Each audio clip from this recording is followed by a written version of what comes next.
I'm in Leeds and it's raining, so. Yeah.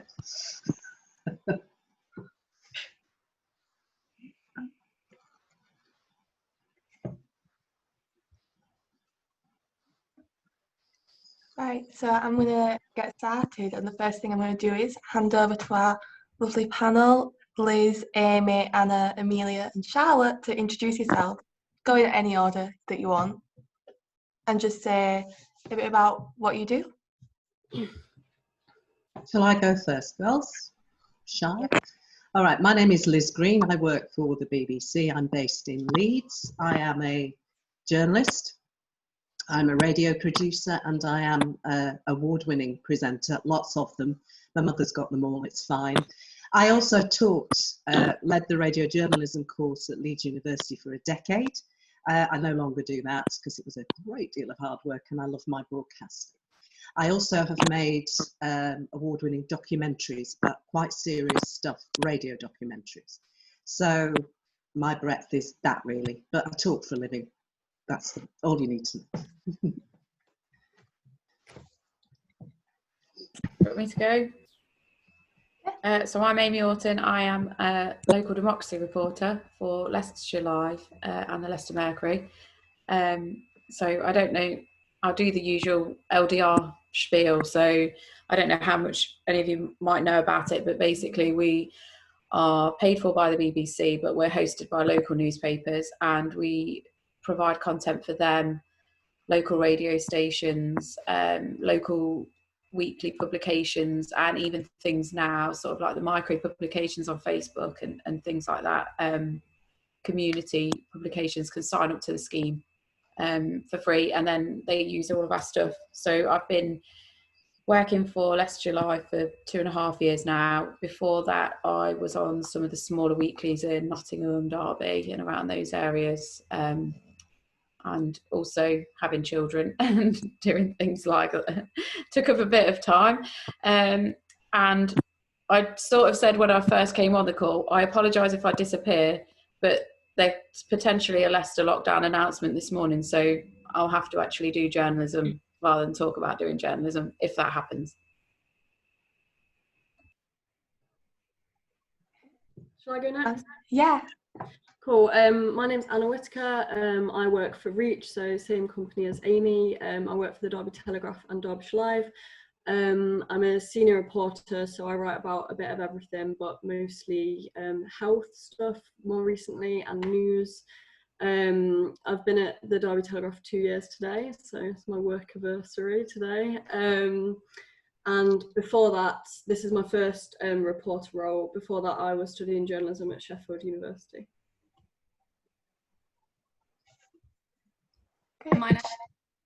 Yeah. So my name is Amelia Beckett.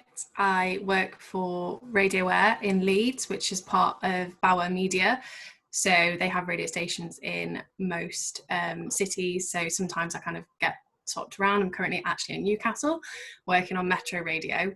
I have been there less than a year. So I graduated from my master's at Sheffield University in November.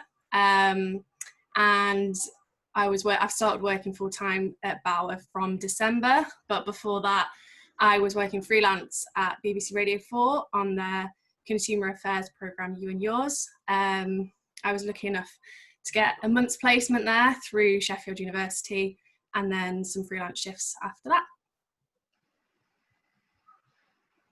And then Charlotte, do you want to go? Hi, so my name's Charlotte Vowles.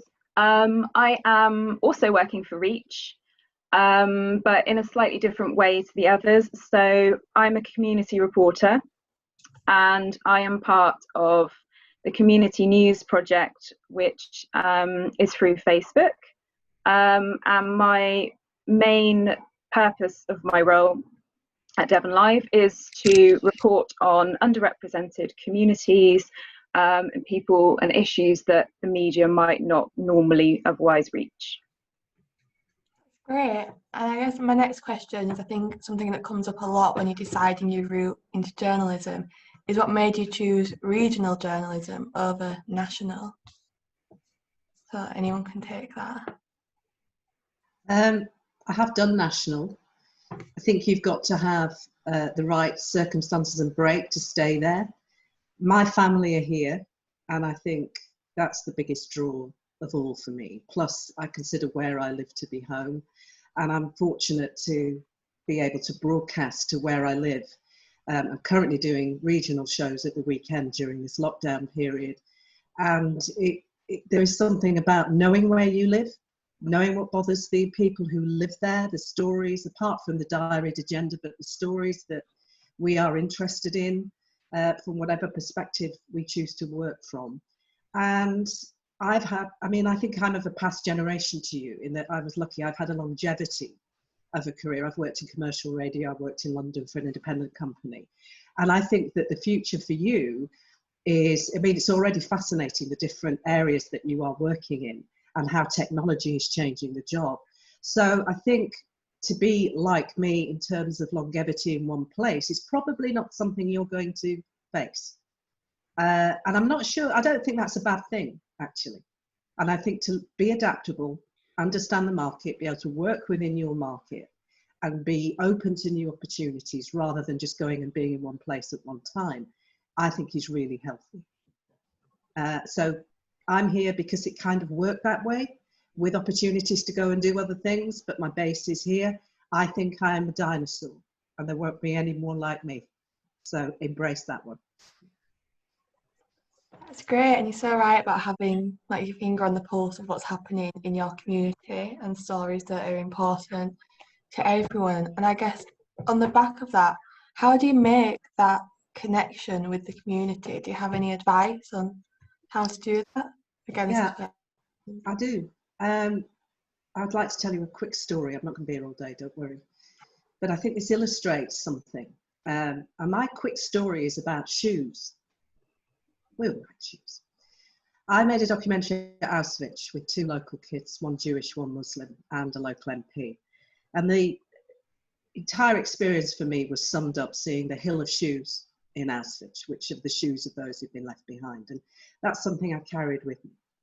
Then I went to death row in Florida with 2 people, one MP who wanted to bring the death penalty back, the other whose mother and brother had been murdered, to see if they thought the death penalty should return. It's not going to, but should return to the UK. And I looked at the system, but every man on death row, because I was only allowed where the men were, all wore flip-flops.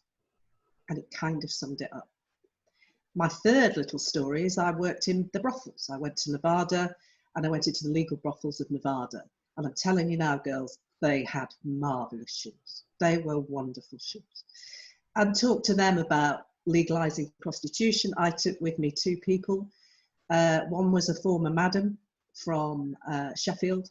The other was Julie Bindell, who you might be aware of, the feminist, to look at whether or not it would be safer if those women were working in a legalised brothel rather than working the back streets for heroin.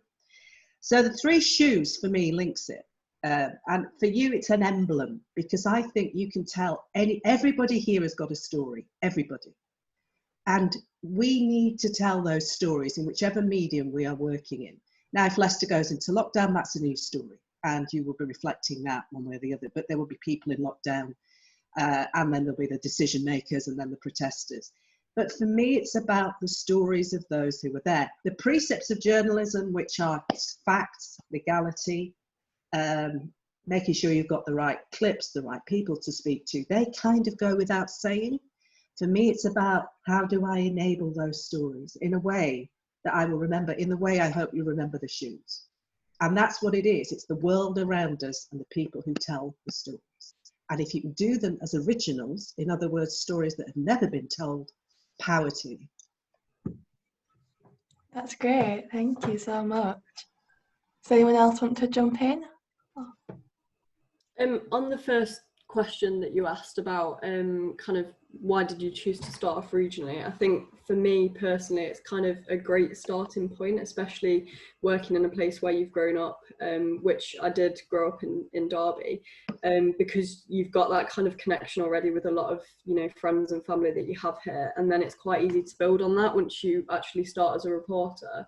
you know, you can literally just use your friends and family and their friends and family to get stories, and then once you've kind of made those first connections, it all kind of falls into place in a way. And that's what I like about regional and local news as well, because I don't think that you kind of have that same connection with the people in your patch in the nationals. And I think that's a really kind of special thing that I worry is possibly going to be lost in the future, you know, with the kind of nationalisation of a lot of news outlets. And I think that's a really positive thing, that people, you know, in Derby, they know where I am, they know where they can come and speak to me or another reporter about, you know, something that matters to them, and that they know that, you know, we'll report on that and get their story out there. I think that's really important.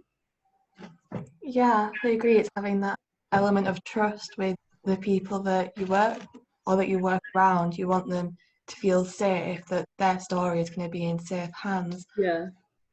And talking about the nationals, something that's come up a lot is kind of nationals jumping in and kind of stealing a big local story. Do you have any tips on how to deal with that? Never hand your contacts over. I mean, just what you were saying about being local. The time of Jimmy Savile's death, and then the story started to emerge. I was doing a lunchtime phone-in, and I broke the first woman victim, which actually did go to telly because we had the foresight to film the interview. She was anonymous. And then they were pestering like mad. Oh, can we have her number? Can we do this? Can we do that? And in the end, we said no, because we wanted to develop that story. But it broke a dam. There were lots of people working on different stories. I'm not saying it was just us. But she came to me because she trusted me, and then we had to protect what we had. Now, it was the BBC, so it was easier, because we have the technology, and we have the television and the radio outlets. Might not be so easy when it's a good print story and it's your story. And I don't know how you've dealt with that, girls. I think you've got to, when you're up against the nationals for like a big breaking story, you've got to kind of use what you've got and use your connections, like you just said, Liz, and don't give those away. No. And you've got the advantage that, you know, you can be first there on the scene because you're local, and the people around you, you might know some of them, you might not, but you can explain, you know, I'm a local journalist, I work in Derby and I live in Derby, whereas, you know, someone that's travelled down from wherever, from the Mirror or anywhere, they might have less trust in that person, because they know that, you know, with a local journalist, they would be there first on the scene, hopefully. They've got money too. Often with a big story, and in West Yorkshire, Amelia, you'll know this, when a big story breaks, and then the nationals rock up, and you've already arranged the interview with whoever, and then the tabloids have put cash in their hand, and all of a sudden they're not available, and that really annoys me. But would I do the same? I don't know. I think we've seen that in Leicester. You know, the Sunday Times stuff with the factories and the and the garment workers. To begin with, we had garment workers coming to us, and we were writing about it. As soon as sort of the nationals rocked up and everyone else got involved, it's become really, really difficult to get anyone to talk to us. So the first thing they say is, "Am I getting paid for this?" And then it makes you kind of question their motive as well, because I think if it was me, my issue would be, I need to get this story out there, not how much am I going to get for getting this story out there. And then I was half listening, sorry, I took a call then, just and like weirdly as well, about what's going on today. And I think being local and having those local connections and knowing the people that will answer your questions and them knowing you really helps, because we're being told things always in the background that this might happen at this time and that might happen at that time, that probably the nationals aren't when it comes to a really specific local thing like the lockdown. It's been really helpful to know the people that we need to get the answers from and to ask the questions, because I think if you've got a good working relationship with them and a good understanding with them, then when the nationals do ask a question, they don't always necessarily jump to the front of the queue in those situations. And we've found that, especially with the local lockdown, that's been the case. I think our local councillors and our local politicians and even press officers have been more willing to spend the time talking with us things through, because of the way that we have those continuing relationships with people Whereas I think the Nationals kind of dip in and dip out of situations, and most press officers and politicians are used to that, and they know that that's how it works for them. Yeah, that's great. Thank you so much. And kind of talking about, going back to how you were saying that Nationals have more money, do you think lockdown has had an impact on the funding that regional journalism gets? You know, it's been so hard for everyone. So yeah, what kind of impact do you think COVID has had on regional journalism? Well, sorry, sorry. go on. No, go on. I was just going to say I don't know much about the kind of monetary side of things, but I do know that local journalism has definitely suffered as a result of coronavirus, and my job is at risk of redundancy at the moment, as well as, you know, many of my colleagues at Reach. And I think it's kind of across the board, really. I know there's been cuts at or there will be cuts at the BBC and at JPI as well. So I think it is a really tough time for regional news. But for me, the pandemic has kind of shown how much we really do need it, and how much people in kind of local communities value it as well. So I'm hoping that we can, you know, come out of it stronger, and not with, you know, far less journalists than we had before.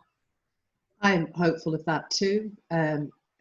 Everybody's job, including mine, who knows? Currently, I'm working from home. I have the technology to do that, to broadcast at the weekends, and I'm very grateful for it, and I can hone that. But the future is very uncertain. But looking at what you're all doing, I think it's been interesting how technology has enabled the work to continue. So we're on Facebook, we're on Zoom. All right, we're talking about the profession and what we want to do, but the way in which news is being delivered, citizen journalism, the way in which we're using different platforms to tell stories, I just think it's fluid. There may be fewer of us, I don't know. I think that if you are adaptable, and the way in which we work, a year from now, we could be talking very differently. We could be more or less back to normal. I've got no idea. But I do feel there are opportunities here. And if you are any good at what you do and are prepared to work hard and seek out those opportunities, I kind of think it's not as bad. I think there is inevitably will be cuts in other major broadcasters, but I speak from a broadcasting point of view. The rest of you, I think, are talking about print journalism, or maybe even a combination of the two. Fantastic. So I'm not depressed. I'm just interested to what will happen next. Yeah, and I think. Sorry to interrupt. You carry on. No, Hugo. I think, yeah, the pandemic has seen regional journalism really come into its own.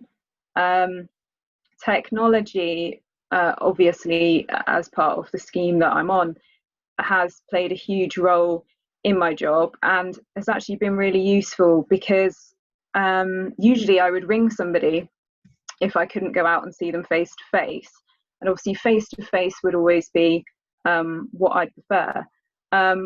And during the pandemic, I've actually been doing lots of video calls for interviews, which is great, because you then get that extra feedback that you get to see the person's expression. You get to know a little bit more about them that perhaps you don't always get on the phone. So I think in many ways, the shift in using this technology during the pandemic has been a positive one. And particularly for me, because my role is about reaching people that are, you know, underreported in the media, it's been a really big tool to help build up trust, because a lot of these people, you know, they either don't engage with the media, or perhaps they haven't always had the best experience with the media. So I found particularly things like Twitter and Facebook to be really good tools to, first of all, find these people and start a conversation. And, you know, obviously through that, I've been able to share my work so people can get a little bit of an idea of what I'm about and kind of see me as a person, rather than, you know, as a sort of scary media figure. So I think, yeah, it's a good opportunity for people to adapt, and there are definitely positives that have come out of that.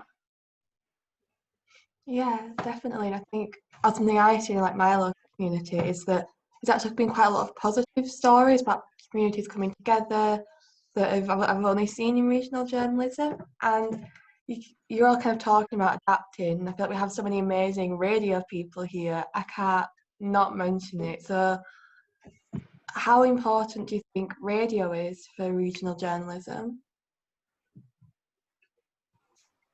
I'm happy to answer that one. Yeah, I think it connects with people in a way that is quite easy to forget. I think people quite quickly forget about radio journalism, and actually it's so interactive, and I think that's what's been the huge factor during the lockdown. You know, I mean, more so for you, Liz, I'm sure on the BBC you have call-ins and that direct interaction, which unfortunately with a 2-minute bulletin that I am part of, we can't have that luxury. But what it has allowed us to do is speak to those real people that Liz was talking about, even more so, lead the bulletins with that. That's really what we're about. And that's really helped build that trust again with contacts. You know, you have people coming back to you and speaking to you because they feel that you're really amplifying their voice. And I feel like that's what radio does. But it also, part of my job is multimedia journalism. So I have to make sure that I also put those things on Facebook, on Twitter, and that reaches people again who might not listen to the radio. And I think that's why it's really special at the moment, because you can literally do a story across all mediums and reach people that don't necessarily just tune into the radio. I agree. The big campaign that BBC Local Radio has run during the pandemic is Make a Difference, which is the way in which we can share what we're doing to help each other. So it's a what's on, but it's focused on helping during the pandemic. And that's been phenomenally successful. And it's something I think local radio should and could do very well. I think you're right in terms of allowing a voice for the community, that you would become a friend. It sounds a bit hackneyed and very American, but I assure you it's not, because people trust you and you've worked hard to build that trust. And when you're speaking to an audience 5 days a week or whatever, they kind of know who you are and what they are allowed to say, what they're not, and what they want to share. And I think that's something that radio uniquely offers. It's a connection that's the backdrop, that's always on, that you're around. And it should entertain you, and it should, I'm not really into the Reithian thing about education and all that, but it should be there as somebody you can rely on, wherever you are in the country and whatever you listen to, that it's about your home and the people in your home, and there are people talking to you that also have that investment.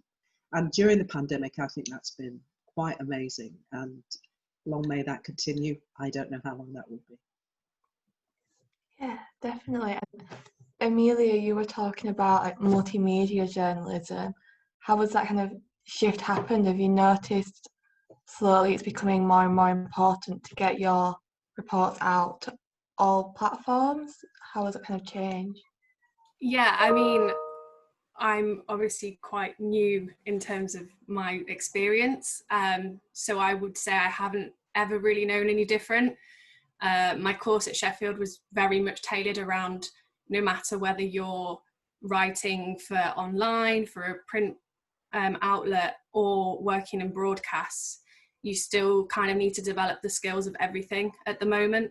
And I think that's just, I feel like that is the way it is from now on really in journalism, because everything is so accessible online and people do connect and interact with things really differently. So when, you know, Liz was talking about the radio being your friend, there are people who might never have listened to the radio but feel like they can talk on it because their face isn't on, and they don't feel that kind of sense of, you know, oh, I feel a bit exposed.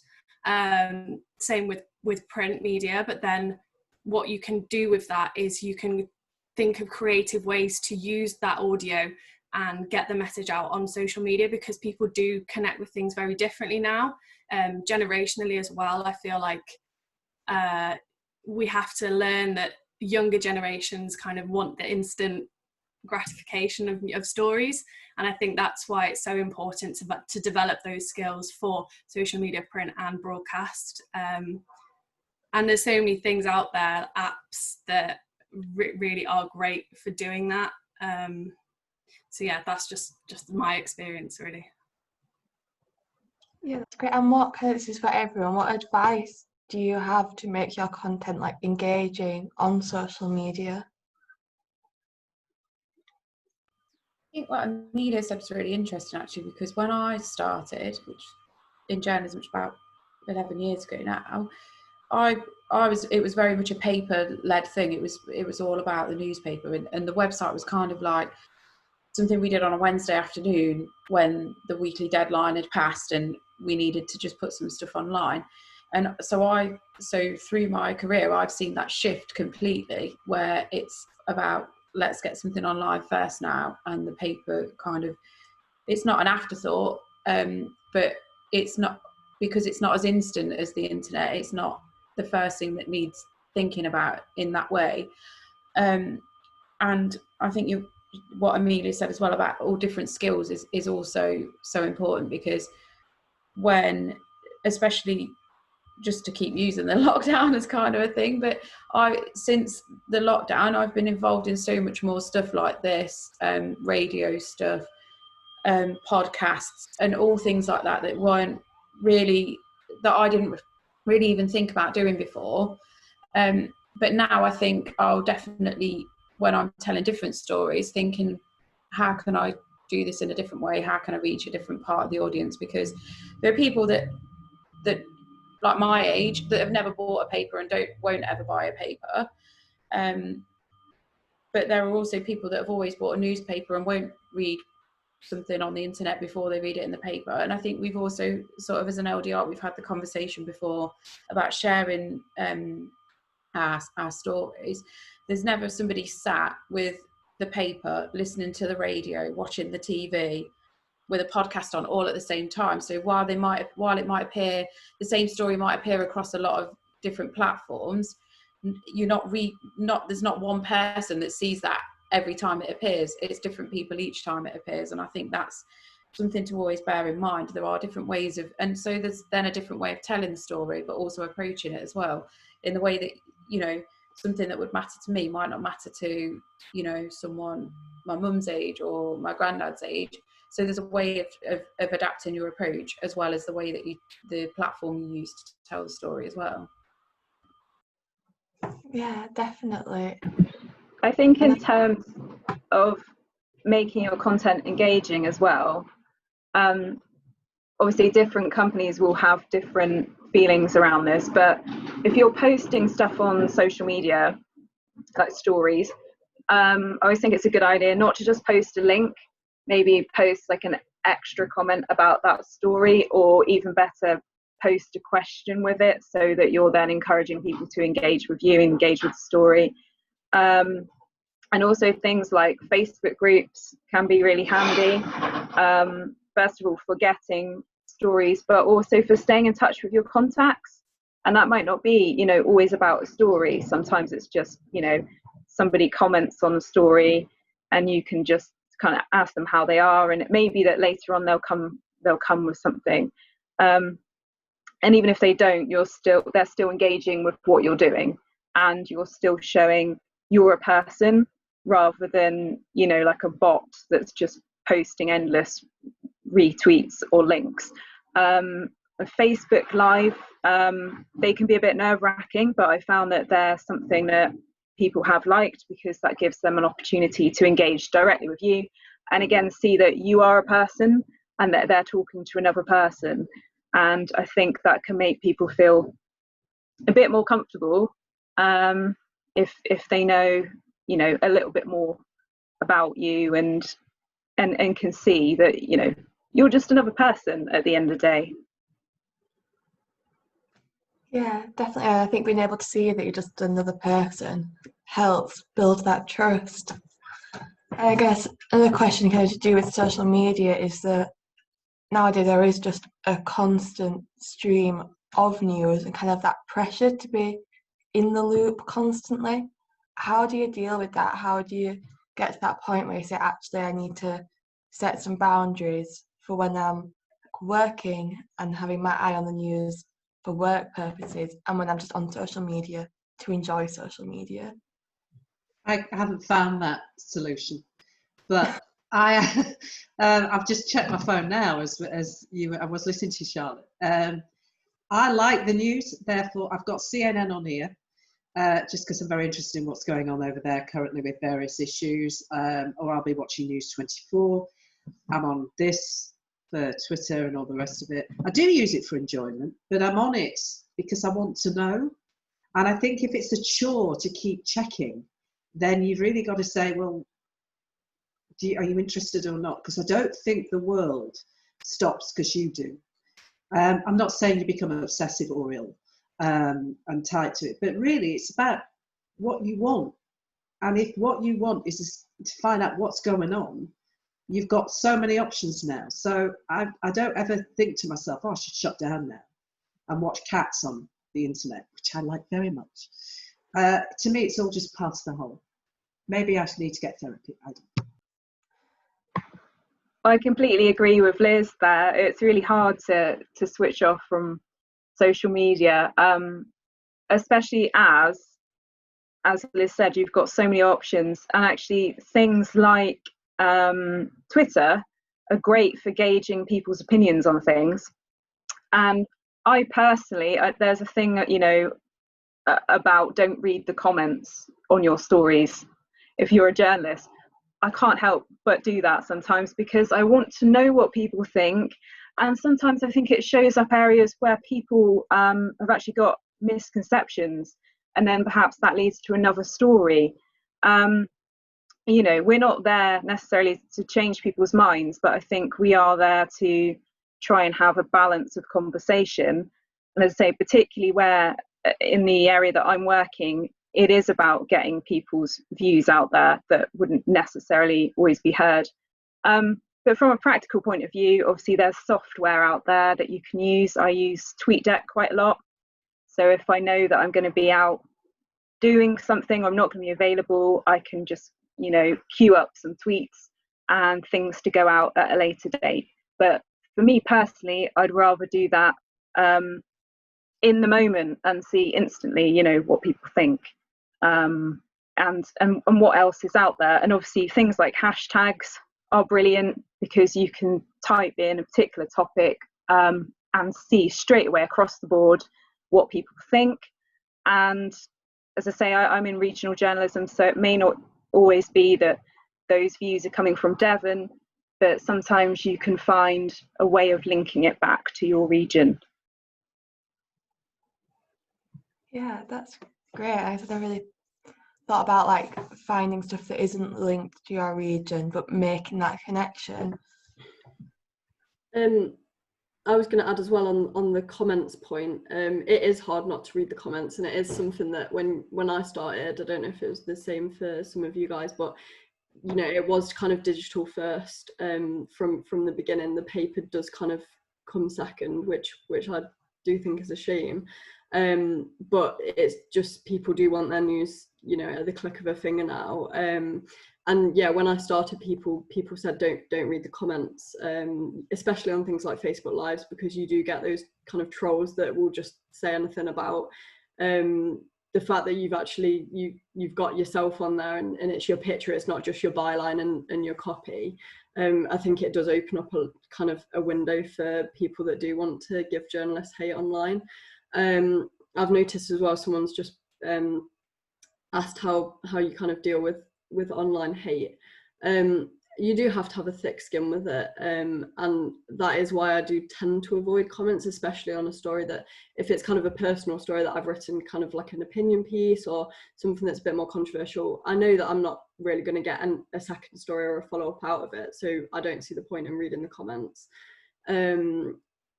But if it is something that's kind of neutral and someone might have commented something that could be of interest for a future story, then I will read them. But you definitely do have to have a thick skin and kind of take it on the chin when you do see things that are kind of directed at you personally, which I think is something that comes in time as well, because when I started, I was kind of reading everything that people were saying, but then you do kind of realise that you will go mad if you read thousands of comments every day from people that are hiding behind a computer screen. So it's not very healthy, I don't think. I definitely add to that, yeah, that things like online hate and trolls, it's best not to engage with that. But also, you know, as I say, obviously it's a personal choice whether you look at comments. I do sometimes, but I'd never encourage anybody to do anything that's going to be detrimental to their mental health. And if you're finding that things are negative, step away from it. And if you're finding that actually you are getting abuse, then tell someone about it. You know, there might be something that they can do. And even if it's just somebody just being supportive, whether that's colleagues or, you know, a friend, I think that can really help as well. And it can help kind of give you a bit of perspective, because, you know, these people don't know you personally. It's very unlikely. And I just think, you know, just don't put up with abuse. And remember that you do have that choice as to whether you look at comments or not. I have two things to say. I can't comment on personal abuse at the moment, but it can be very, very damaging. I think when it's story abuse, should we call it story abuse? So it's not about you personally, but they don't agree with you or whatever. If I ever did cycling, and it would happen now if I went on air at midday, I'll get 3 or 4 days worth of tweets of people telling me that I'm wrong or I'm biased, or even though I've been very balanced, and I am always very neutral. I don't mind story comments because, as you have all said, it gives you a different perspective. And sometimes you think, well, maybe I should have done more of that, or no, I understand where they're coming from. And it informs my journalistic debate. Anything that is personal or hateful, do not tolerate it. That's all I can say legally at the moment. I think the saddest thing about that is it's kind of now assumed that it's part of the job, that you just do this job and you just get that sort of feedback from people, and it absolutely isn't part of the job. I think, like Liz is saying, if it's constructive, and it's not always necessarily written in a constructive way, but if someone with a different opinion to you, then I have no issue with people saying, well, this is how that should be done, or I don't agree with this, I don't agree with that. I think when it's personal, like Liz said, that's a completely different issue. But the comments that always bother me more than any, weirdly, are the ones where I've made like a stupid typo, and you just think, oh, that's so annoying, because I'm in complete control of that, and you don't really want to feed that sort of, you know, like things like that. They're the ones that really get to me, because, like Liz was saying, most of the time these people, they don't know you personally. And as soon as you can sort of convince yourself of that and remind yourself of that fact, that these people have got no idea who you are, they don't know what your situation is, they don't know why you've chosen to write about something or to feature something on your show. So as long as you just, the way I kind of try and do it is just think, right, I know why I've done that, I know what my motivation for that is, I know what I think about this, whether or not you can necessarily write that or not. It's just kind of being able to switch off from the people that know you and the people that don't. And I think that as women, and I'm not flying a flag here, but you will be judged on how you look, you will be judged on your gender. I remember doing a phone-in on a football club, and I had the temerity to discuss it as a woman, not particularly a football fan. And the hate I received was unbelievable. Now, they didn't know me. They loved their club. They resented somebody saying something pretty obvious, and, you know, they would just block. I think you just have to have the expectation that you will get it. And whether because we're women we get it more, I don't know. I don't know if there's any research that shows that. But I do think we are more vulnerable in some ways, because as we sit here, they look at you, they make a judgment. And, you know, they're keyboard warriors to a large degree, and you have to be tough about that and expect it. And I'm really sad to say it, but expect it. That's the other thing. I always think to myself, would I walk into a room full of people and say what I'm about to tweet or put on a Facebook status? And I think a lot of people don't have that in their head. They're just like, well, no one knows who I am, no one can see me. and they'll just say what they want because they are, like you say, keyboard warriors. It just doesn't matter to them. They're not aware of how far their words travel. A lot of the time, I think they're just naive to the fact that their nasty comment goes a lot further than just, you know, the internet. It actually gets into people's heads, and that's the sad thing about it, really. I find as well that the people that actually comment on the story are way worse than the Facebook commenters, because on Facebook you've got your profile on, then you've got your name and your picture, whereas on the actual story most of them don't have their real names, so they're completely protected by their anonymity, which is really frustrating to kind of read. And not only are they hating on the reporters that have written the stories, but most of the time they're hating on the people that are involved in the stories. And as a reporter, you feel kind of some kind of responsibility for that person that you've written about, especially if it's a vulnerable person. And I regularly get messages back from people saying, you know, there's so much hate on this story. Why can't you control it? Why can't you take these comments down? It really brings people down, and it's sad to see, because when you've given them that platform, you do have that responsibility that, you know, you should protect them in a way. Only recently I wrote about a mixed race family, and the little girl had been having kind of racial abuse on the playground, and it was a perfectly kind of neutral and balanced story, and I couldn't see how anyone could give this poor 7-year-old any abuse, but the comments were just absolutely horrific, and we take them down as soon as we can. And she kind of messaged me, the mum, and she said, I fully expected it, so don't worry about me, but it's sad that this is kind of, you know, the situation we're in 2020, that people will abuse children online. It really is shocking at times. Yeah, that's a really good point, actually, because while we might get abuse aimed at us, the thing that, like Anna says, that really bothers me is when people start picking on people in the stories, because they haven't, and to a point now where I sometimes, if I think this is likely to generate that sort of response, I will warn people, and I'll say to them, like, this might happen. Are you okay with, you know, are you okay with this? Would you rather that we don't use your photo? Would you rather we don't use your name? Because we know that this is going to happen. And I think that's so important, because while we are used to it and we know that what a cesspit the internet can be at times, other people don't. And I almost think you have to be the absolute worst version of yourself, or even the worst person you can think of, and imagine what they would think when they see something. Because while we will all take people at face value and we'll talk to them and we won't prejudge them and we don't have those things, there are so many people out there that are just wired that way, and it's horrible. But you have to, I think now it's just so much easier to pre-warn people, because if you don't tell them that might happen and then it does, then they sometimes think that you've done that. Like, they blame you for putting them in that position, even though obviously we're just doing our job. And I think that can be damaging to building trust with other people, but also it can be damaging to your reputation and your relationship with them as well.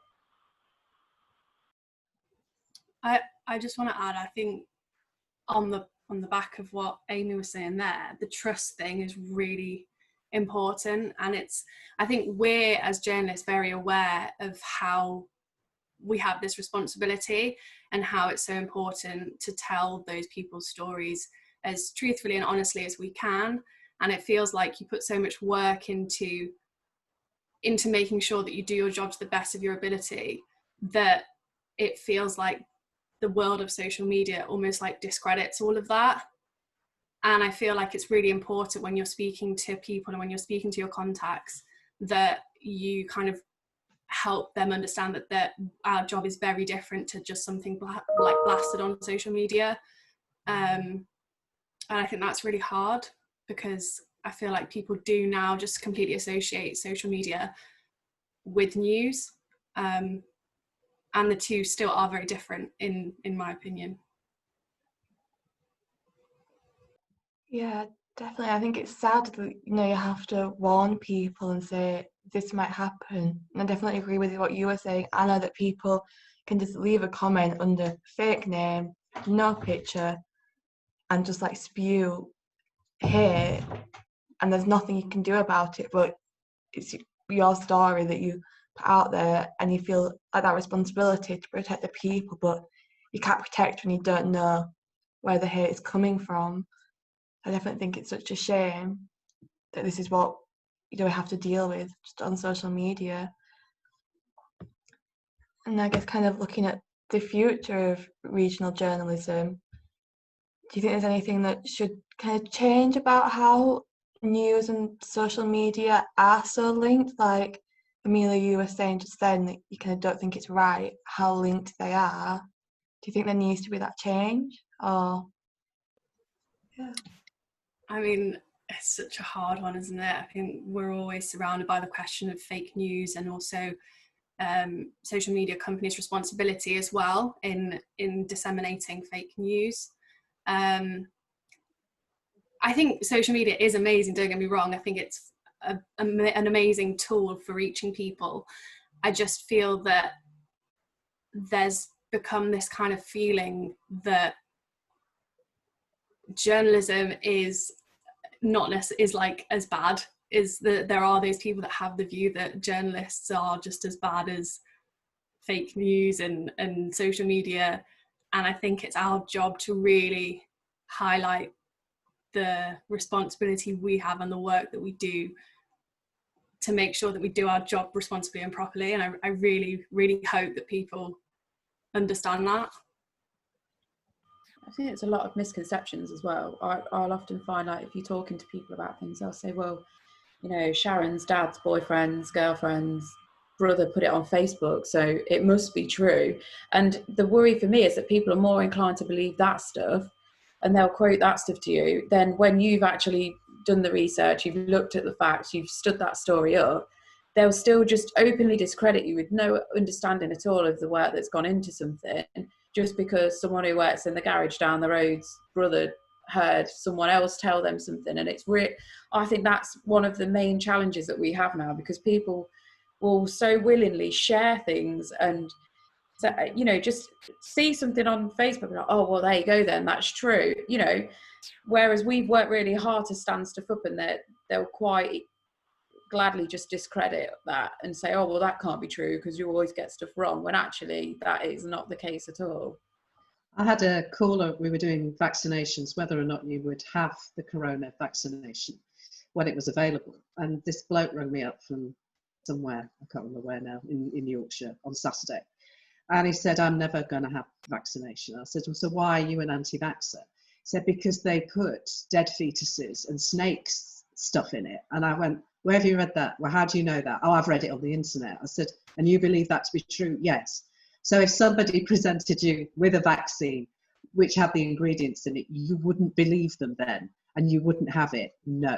Now, I don't think anything I can say, apart from challenge him, would change his mind, but that's an extreme example of what you were saying, Amy, that they would much rather be in La La Land with discredited facts than face what is the real deal. They're entitled to their opinion, but then it undermines everything that we're all doing one way or another, because they just don't believe it. It goes back to the trust.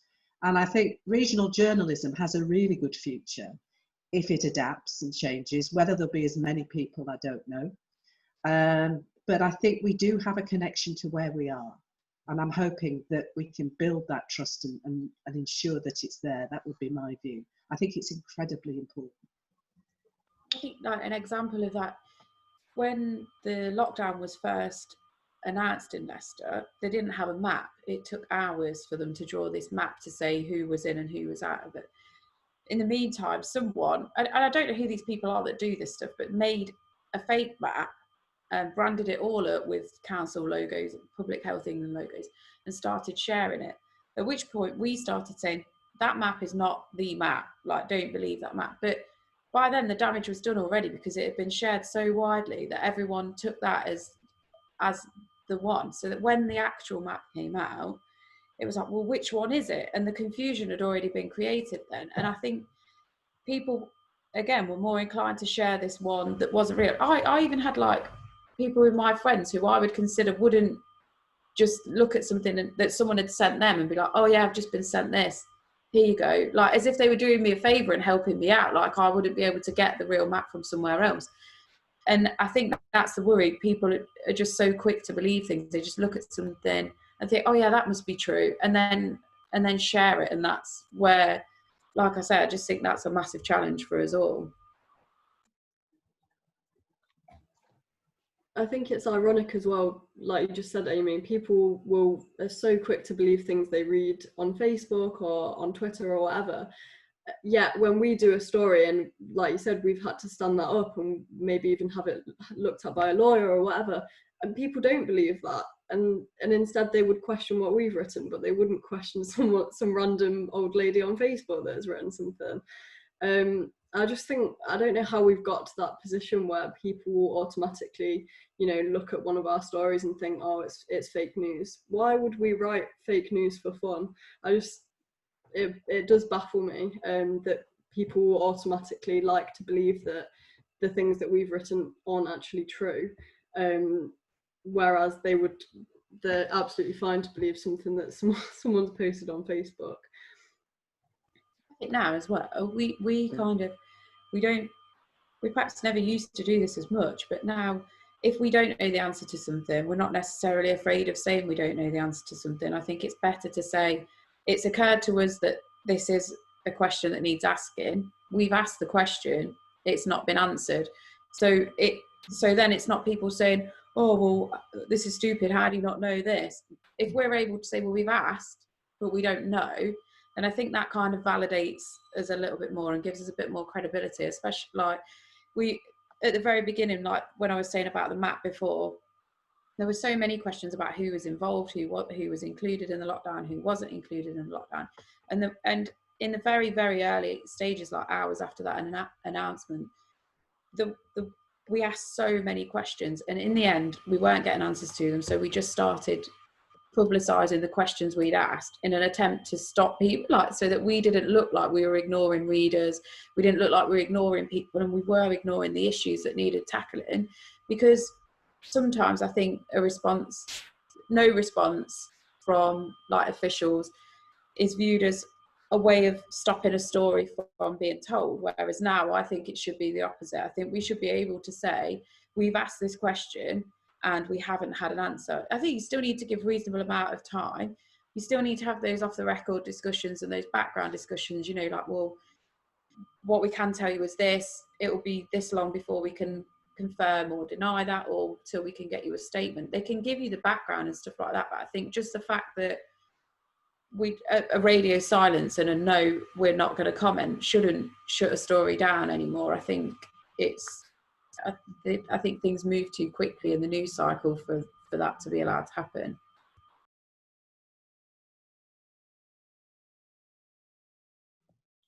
Yeah, definitely. And I thank you for all your responses to those questions. And I can see we've got quite a few questions in the chat. So I'm going to hand over to Neve to go through some of those questions. Thank you so much for all of your questions. I've been on Facebook and I'm also looking at the chat here. So I'm going to try and answer as many as possible. So one of the questions that we have had is, what is the best way to start building up work experience? Because obviously at the minute, we haven't been able to get any work experience, we haven't been able to shadow anyone or go and do those placements. So what are the best ways to start getting work experience, especially in broadcast journalism?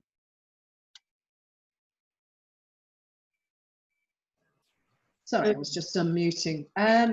It's a difficult one currently because I haven't been in the office since March. I am shielding. But we are not in any way back to full strength in terms of the number of bodies in the broadcast centre that I work in at all for safety. And obviously we are in studios and close contact and all of that. And the BBC have worked very hard to make sure that people are safe. So I would say, having not been in the office, the chances of being able to go and shadow someone or get a placement, and the BBC does have a policy of taking placements from those who are on prescribed courses, but occasionally it could be, if you're willing to go and just do it for nothing, it's a horrible thing to say, I hate saying it, but make your contacts and be willing and go in. In a non-corona environment, that has always been useful. But sometimes stations are open to it, sometimes stations aren't. So I can't speak for everyone. But any time you can get in a broadcast environment, do it. However, if you love sport, go follow that.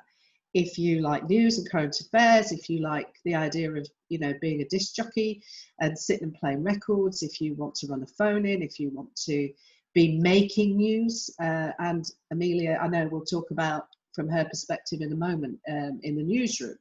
We work in a newsroom. Pre-corona, it was inveigling your way in or having a platform to do it in.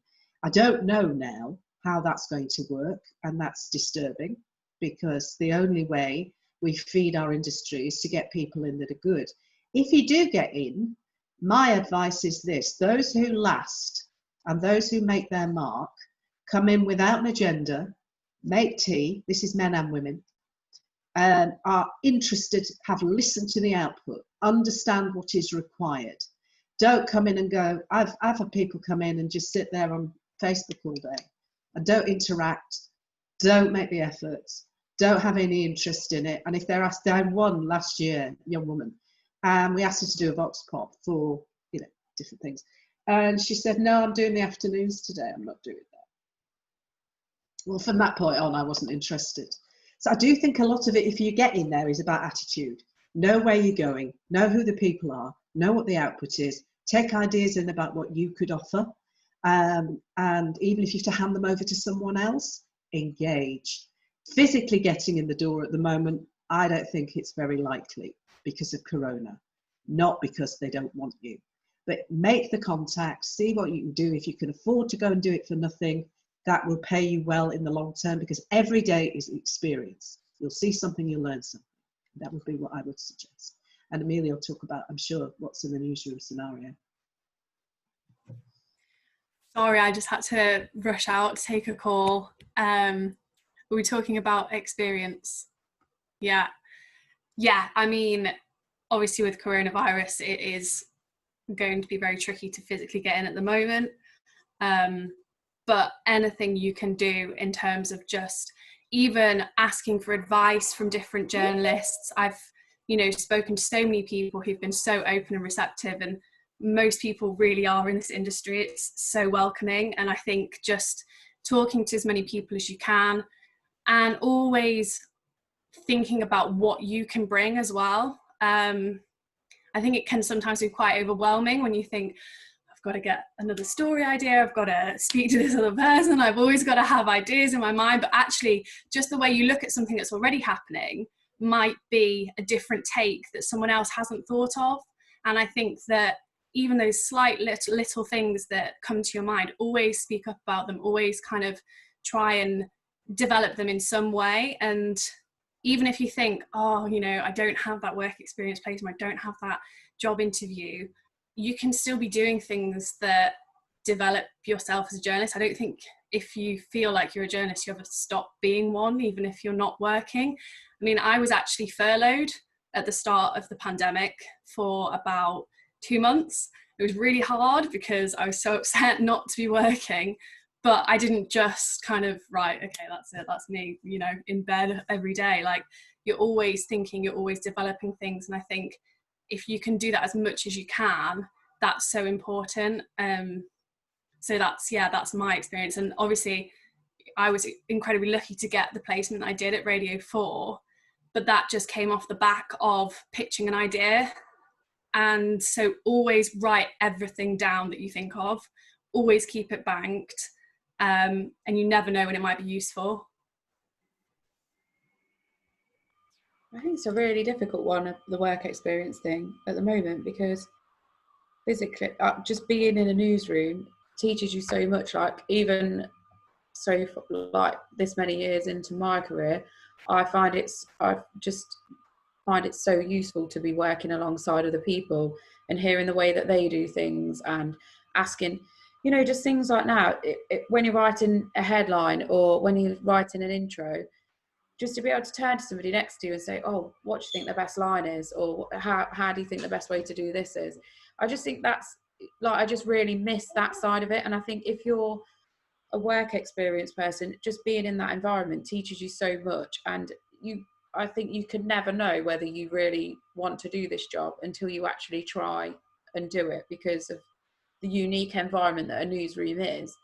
And I don't know the answer to that one at the moment. I think in terms of getting some of your stuff out there are so many ways of doing that now. You can blog, you can do podcasts, you can do all that sort of stuff. So and submit stuff to newspapers, because they will want it if it's good, and you know, you've written it well and it's a good idea, then I don't think anyone would turn down that free content. I think for me it goes back to what Liz was saying about contacts. So I love broadcast media, but I don't work in broadcast. But my first bit of work experience was for a local radio station, and at the time I wasn't able to do any broadcasting as such. I actually joined their promotional team. So I used to go out to events and talk to listeners.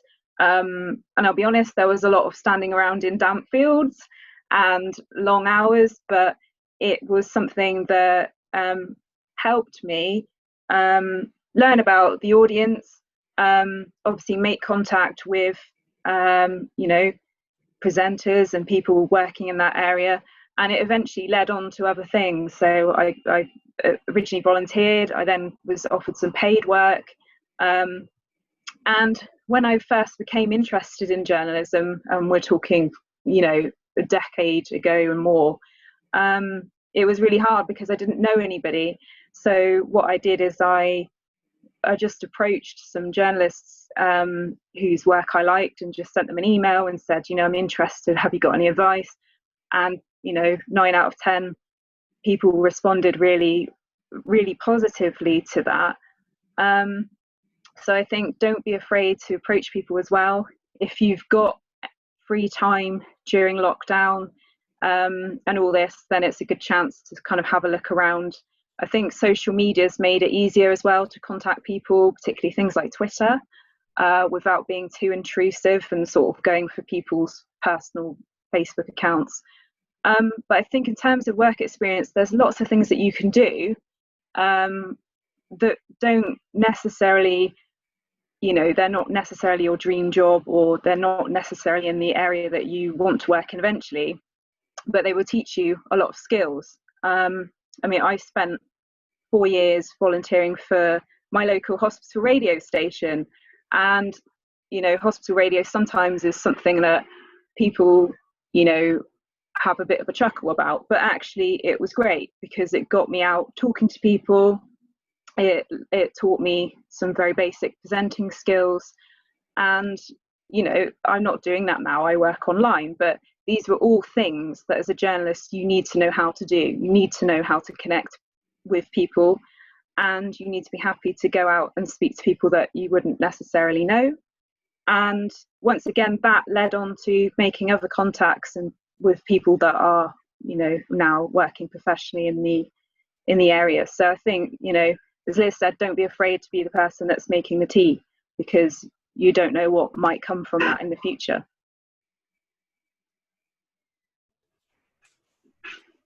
Yeah, I would say sounds a bit worse. Can you hear that?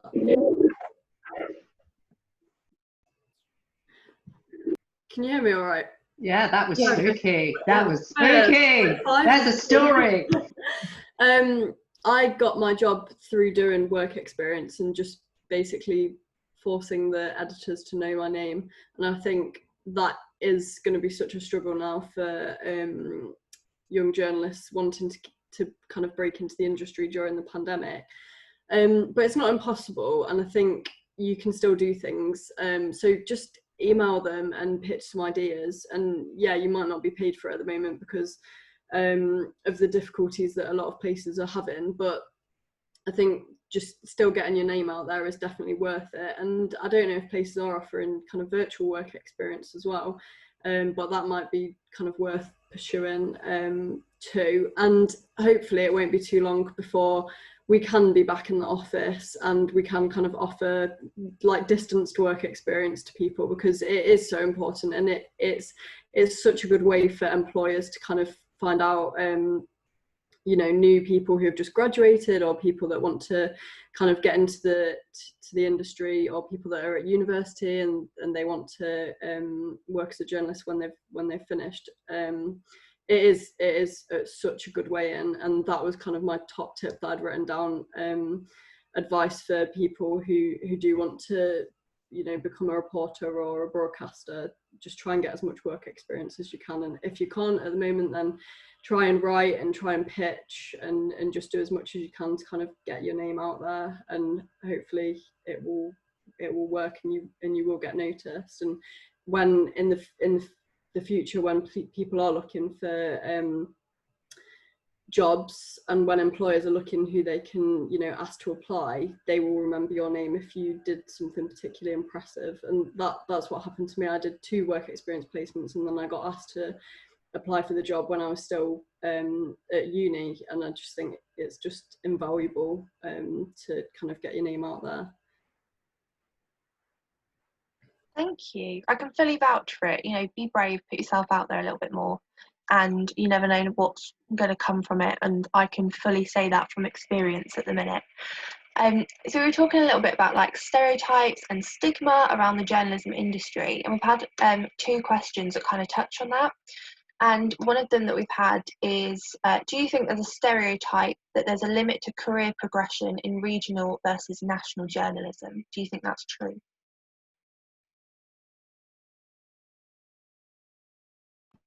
I think it might sound a bit cheesy. I think the only limits that you have are the ones you put on yourself.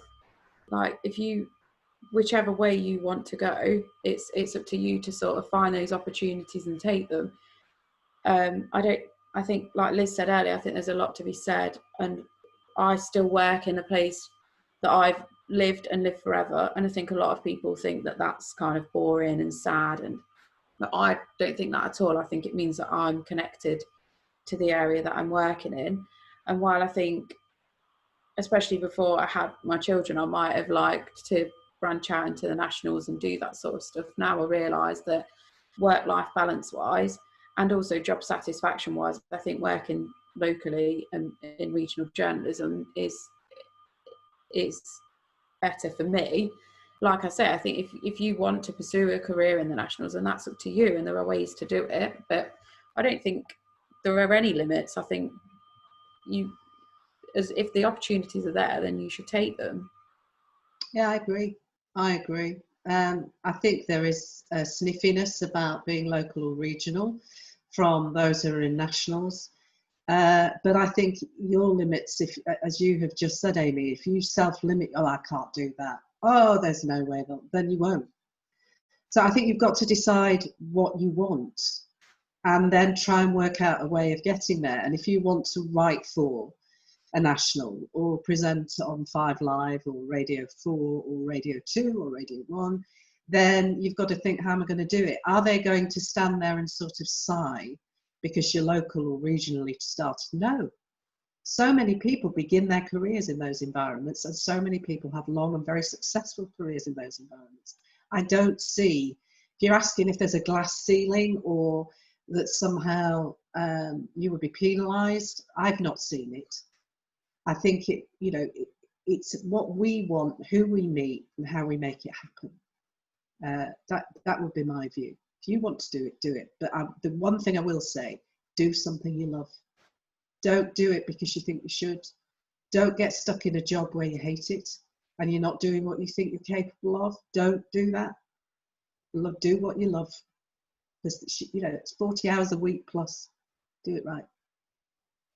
I think as well, most people that I know, I don't think I really know anyone who went straight into the nationals. Like Liz said, it's all about, I think where you learn your craft is in regional newspaper, in regional journalism. I think that's where people most connect with what's going on. And I think in a way, it's one of the most challenging areas of journalism to work in as well, because it's so much more detailed, and the things that you write about impact the people that are closest to you as well. So Yeah. I don't think people should write it off at all. Not at all. I mean, look at the Yorkshire Post, which recently has so come into its own, has the most amazing journalism, is battling, as all print newspapers are, in terms of people physically buying the paper, and are going hell for leather to make sure that that does not happen, and deliver great original journalism. Now, you know, there is a pride in belonging to that, and there should be a pride in belonging to whatever you do it well.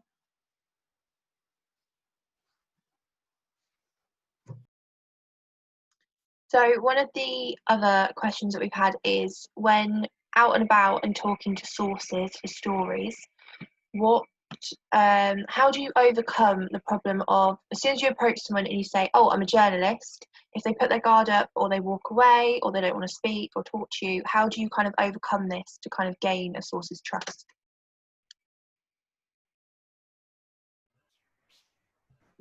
I guess it kind of depends on the situation a lot, but what I tend to do is have a little chat with them first about what's going on, if it's like a big fire or something, for example.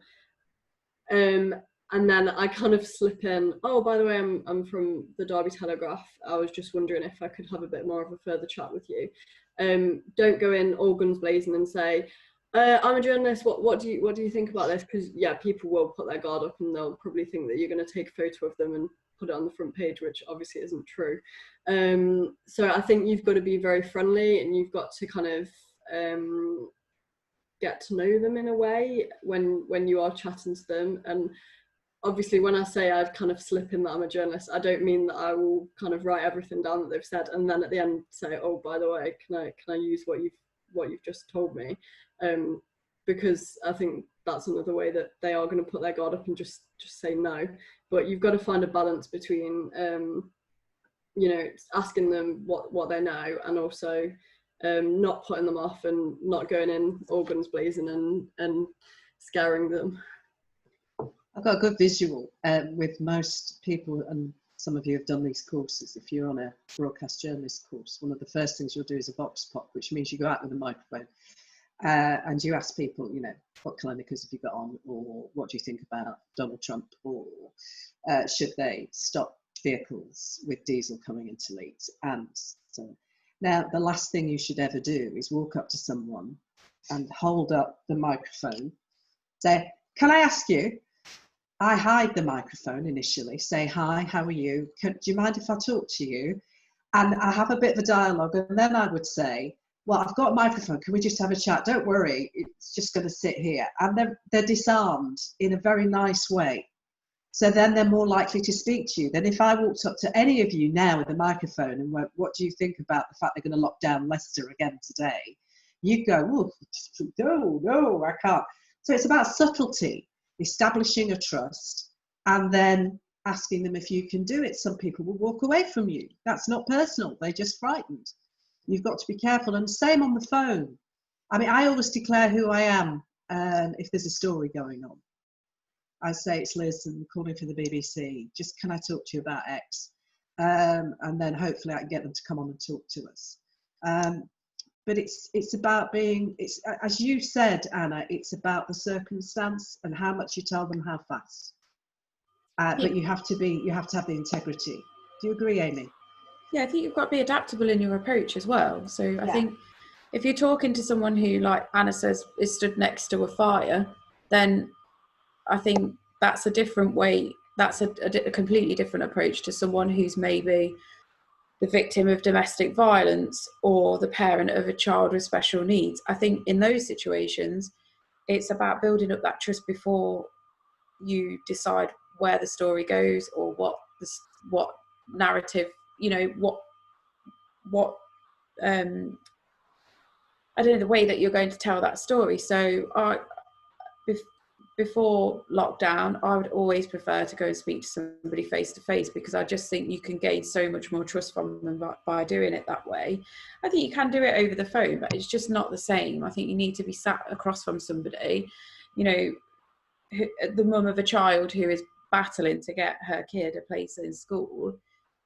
You can reassure them so much more, and you can tell them so much more about the way that you're going to tell the story for them, and how you might be able to help them by being sat there and actually talking and having a conversation with them, rather than just ringing up and saying, oh, you know, I've heard you're having some trouble with this. I think you can relate to them on a much more personal level that way. And I think Chalotte mentioned earlier, video calls are a way of doing that at the moment, but I still don't think they're a substitute for it, in the way that I can watch council meetings broadcast online now, and that's fine, and democracy continues, and you can see what's going on, and you get the councillors, you know, and they still have their say. But what you don't get is, as you walk into your car, somebody catching up with you and saying, oh, you know, next week there's this report that's due out, it might be worth you looking for that. And you'll never, don't think you will ever replace that kind of physical interaction with people, the actual being there face to face and having those conversations and being in the same room as them. I think as well, as some people have already said, it completely depends on the situation. So the first story I was sent out on, I was sent out to go and talk to people about the fact that people had been vandalising gravestones in the area. And so, you know, obviously I needed to go and have a look at that, and speak to people in a local area. So obviously I was in a graveyard, so I was very aware of, you know, what a difficult place that was for some people. So obviously if somebody was there at gravestone, I wouldn't approach them, you know. And the people that I did approach in the local area, I tend to just try and be relaxed with people. I'd never go over again straight away and go, I'm a reporter. I tend to sort of, if it's something like that, I tend to go to people and say, you know, excuse me, I was wondering if you could help me with something, and then say where I'm from, and say, you know, be transparent about what I'm looking for. So in that situation, it was me asking people if they had heard that these things had been happening, or if they'd, got any views on it, which obviously people did, because it was a terrible situation. But I think as well, just like basic things, like if somebody looks busy, or if they're deliberately, you know, avoiding eye contact with you, if you're out doing things like vox pops, then that may not be the person that you choose. But I also find as well, I think Liz mentioned it, that I don't know if other people do, but there's always an assumption that you're going to start filming them. So I always say to people, you know, don't worry, like it's just for me to transcribe from. And then people tend to relax a little bit more. So people that work in TV, I don't know how they deal with that. But yeah, I think just be relaxed, be transparent with people, like be aware, if you can, of your body language. If you look really stressed and sort of really concerned, then people probably aren't going to want to engage with you. But I find most of the time people do, and if they don't, that's fine. Just thank them and respect that, and don't hassle people, which I'm sure you wouldn't do anyway. So.